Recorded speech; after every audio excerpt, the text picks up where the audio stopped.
Hello and welcome back to Logan Sounds Off. Today on my podcast, I'm going to be sharing a review of one of the most amazing classic jazz albums out there.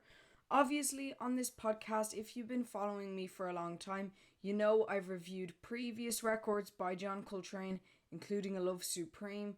That was my first review of John Coltrane, and now I'm here for my second of Giant Steps. This incredible album, I picked this up recently in golden discs on a 2 for 50 deal, and I also got the Velvet Underground and Nico. So if you're following me on social media, you might have seen that post. I got a great deal in there. I got that both on standard black vinyl. I did a review as well on the Velvet Underground and Nico, so if you'd like to stream that or watch it on YouTube, the link will be on my website and wherever you're streaming this. This is a really cool record as well, by the way. If you want to see more of my posts on social media, links will be down below to follow me. But this is a really beautiful album. Obviously, not only the music inside, but just before we get into the music, I love the presentation. Obviously, this is an iconic album cover. For those who are on Spotify, if you go to my website, links to this album will be there, as well as the photo. Obviously, John with his saxophone on the cover is really iconic and paints a picture before the needle even goes onto the record. As well, the back here, you've obviously got your track listing, but you've got this really cool, interesting liner note. Here are all liner notes, and just really, really cool. I love this on jazz records where they have occasionally the liner notes on the back. So there's a lot of really, really interesting info here, and obviously it's a really interesting album. So you can learn a lot about the record. If you are a fan of this album, I'd strongly recommend getting it on vinyl. Truth be told, I actually hadn't listened to Giant Steps before I bought it on vinyl. So I got this off a whim and I was really happy to listen to it. I was getting to know Coltrane's catalogue at the time. But now I really, really enjoy listening to this album. It's truly magnificent. Really, really cool. And we're going to get into that and so much more. So definitely check out this record. Links will be down below if you want to stream it, whether you're on Spotify, YouTube. So, moving on to the music, the really important part. Obviously, this is an incredible piece of music if you've heard it before, as you know. But on the opening track, this is insane. There are 3 key changes. And I don't mean as in there might be 3 different chords, as in 3 whole different keys. This goes to different keys. It's insane how it works. And this is one of the hardest tracks to improvise to regarding jazz songs go. And actually, it's very interesting. The piano in this, I believe, was improvised. It was a couple of takes that they had to do. And I'm going to get to the piano, not really solo, but piano piece in this song in a bit. It's truly incredible. And it's very, very interesting because of how soft it is. But I'll get to that in a bit. So first of all, opening up Giant Steps, you've got Coltrane's saxophone. The iconic sound. Now, this can vary from maybe on songs like, I'm really sorry, I'm not going to be able to pronounce this at all. Sieda's song flute. I'm going to try that, I'm sorry. I'm really sorry. But anyways, if I botch that, you'll still know what kind of track it is, at least. On those kind of tracks, as well as Spiral, you got these really kind of nearly slow droning, not droning as in taking long, but slow rising and fading sax bursts that are really, really interesting, that are very smooth, quite nice, really have this lovely sound to them that adds a whole new texture to a track. So on Giant Steps, you don't really have this at all. This is a much more energetic Coltrane going full blast with these really, really interesting, complex notes, again varying from different keys throughout the whole song, the 3 keys.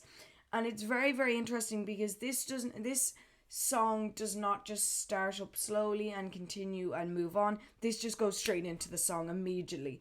This 4 minutes could be the prime 4 minutes of a massive take. If Giant Steps was recorded as a very long take, if you were to take out the most energetic part of this Giant Steps, this would be it. This is the most energetic this song gets, which is really cool. Now, saying that, this was recorded as nearly a short burst of creativity, which makes it so much more interesting and so much cooler.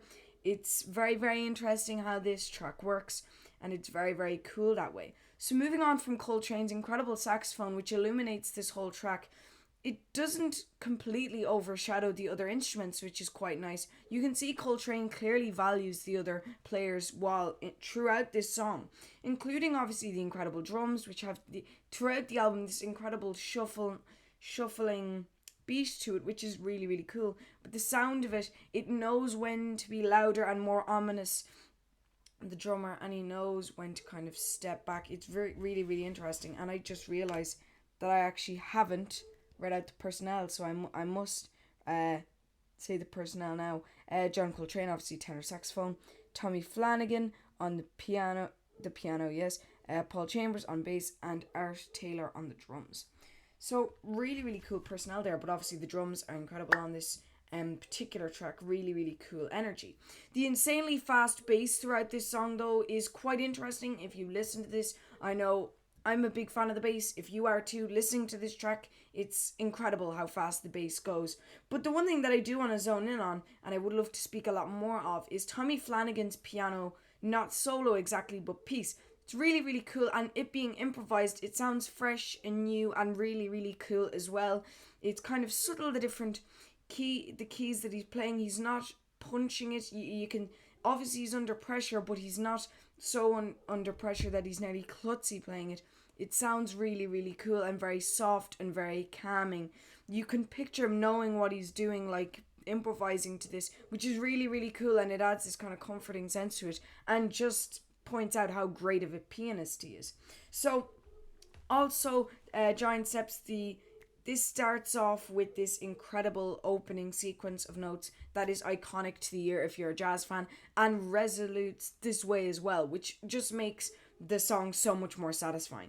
Moving on to then Cousin Mary, which is a completely different vibe to Giant Steps. Giant Steps being a fast-paced, scary, it's so theoretically amazing and insane, all the chord changes and different things, the key changes, it's very, very interesting and complex and terrifying, whereas moving on to something like Cousin Mary it's just as brilliant, but it's really, really calming, this particular track.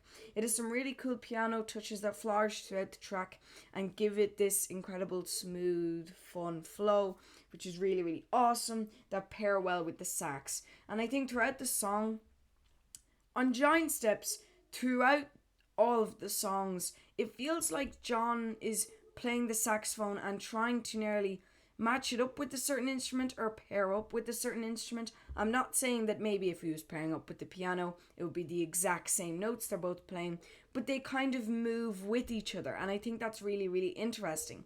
So you get this kind of dynamic element of different instruments playing really, really interesting things.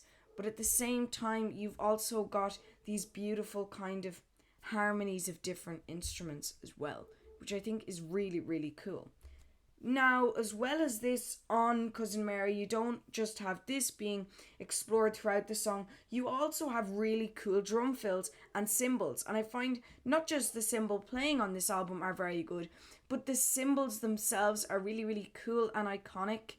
But as well, they are perfect for the particular record. The different cymbals that they actually use, the drummer uses, are quite interesting. And I don't mean if he goes from a ride to a crash. I mean the specific cymbal is perfect. It works really well with the songs. It's got very similar tones, especially on Naima. I'm sorry if I mispronounced that. I'm sorry. But that is some really warm kind of ride cymbals, where on Giant Steps it's much brighter and much more energetic. So you've got those kind of elements as well. And then you've got Countdown, which is this 2-minute blast of complete energy. Really, really insane.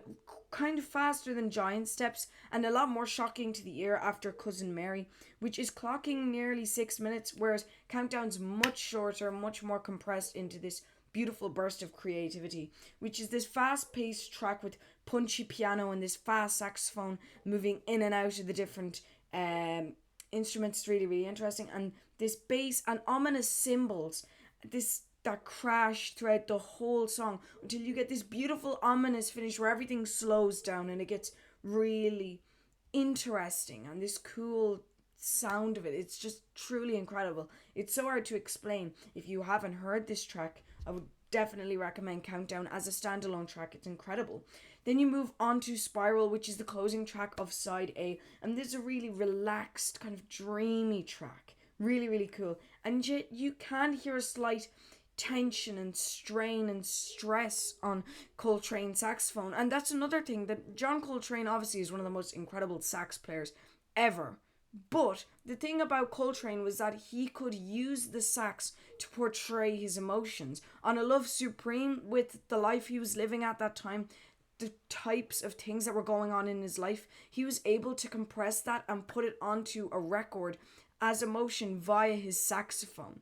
Not through spoken word, not through lyrics, via an instrument that can merely just play notes, yet he was able to use it and influence it to create a story with sound, which is what he does on Giant Steps as well. You can hear the different phases of Coltrane's life via the different albums. If you want a biography of Coltrane, not just an actual book would be reliable, but also the music. You can hear the different darker tones when he might be going through a rough patch of his life where things might have not been going as great, or maybe higher or more spiritual moments like A Love Supreme, or more experimental moments when he was getting into his element like Ohm.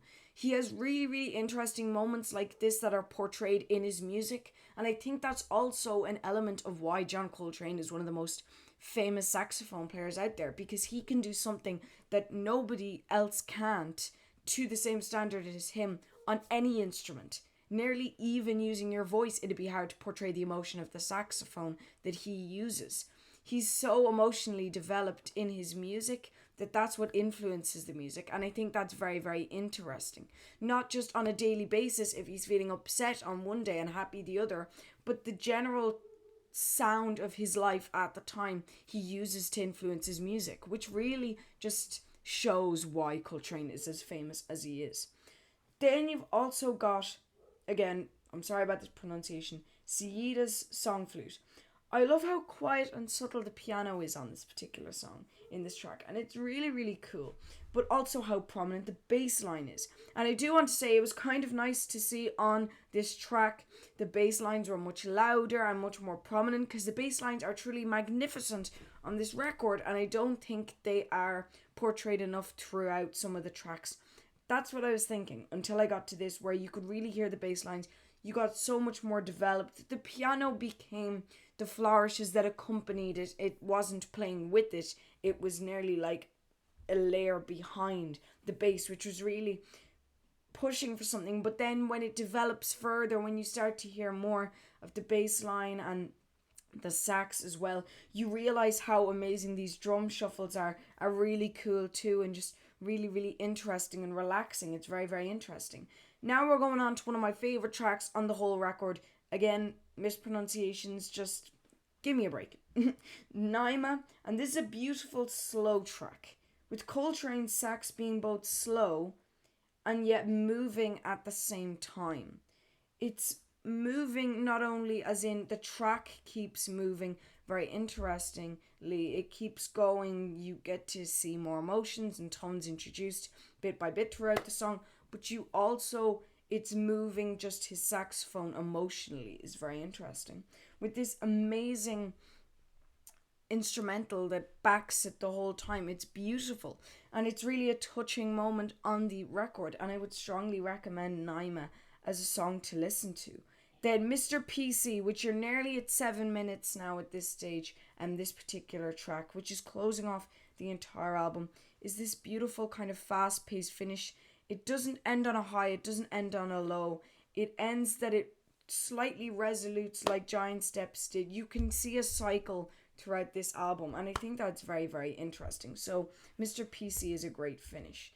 Now, looking at the emotional textures of Giant Steps, I have to say that John Coltrane, like I was saying earlier, explores his emotions through a saxophone, which at the end of the day is an instrument, and I think the term instrument is it's a device that you use to perform a task. He was using an instrument to tell a story, which is insane. Not like a pen as an instrument would tell a story by writing it down, but the sound was actually a story. And I think that's very, very interesting, and it makes this album so much better.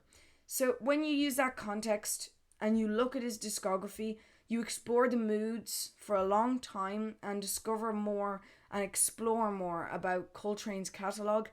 You get to learn about a saxophone player that wasn't just using his saxophone as a way of making money, he was using it as a way of using his emotions to his advantage to make beautiful music and explore not only the musical universe but himself. And I think that's not really what you hear nowadays. So, with that context, have a listen to this album. Listen to Love Supreme, explore some of his deeper cuts, like albums like Ohm. You'll find really, really interesting segments of those albums that might you explore his emotions, or you might find that you're emotional listening to the records. That's the magic of Coltrane that's shown on these albums. With that in mind, not only is this a great album musically, but emotionally it's a journey. With that being said, you rarely get that on a record. That's an element that only maybe 1% of albums ever experience, maybe even less. It is incredibly hard to convey emotions so effectively as somebody like Coltrane does, and on another level without lyrics, merely an instrumental piece of, is it four people? Four people playing primarily. Four people playing primarily. That's very, very interesting. And I think when you look at the scores, you don't only see music, you see a story. So, thinking of all that in mind, and just showing how incredible Giant Steps is, I'm going to be rating this a strong 5 stars. I doubt there'll be somebody be battling me in the comments over this. I think I've rated this pretty solidly. Giant Steps is an incredible album. Is it better than A Love Supreme? We can't really tell, because this is merely another phase of Coltrane's life that's there for you to explore.